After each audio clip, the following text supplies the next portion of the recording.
ഉപ്പുമാവാണ്. രാവിലത്തെ ഉപ്മാവിൻ്റെ ബാക്കി.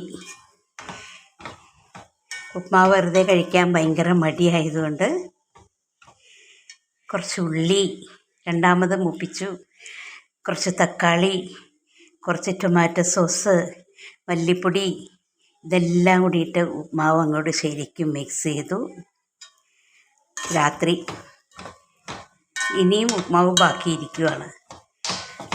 ഇത് കൂടുതലെടുക്കാൻ നിവർത്തിയില്ല, 2 പേർക്കുള്ളതാണ്. അപ്പോൾ എല്ലാവരും കണ്ടുപഠിച്ചോളി. പുതിയ ടൈപ്പ് തട്ടിക്കൂട്ട് ഉപ്മാവ്. ഒരു ഇത്തിരി ടേസ്റ്റ്, വായിക്ക് ടേസ്റ്റിനായിട്ട് നമുക്ക് ഇങ്ങനെയൊക്കെ എടുക്കാം അല്ലേ.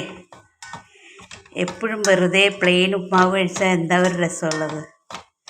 അപ്പോൾ എല്ലാവരും ഒന്നിങ്ങനെ പരീക്ഷിക്കുക.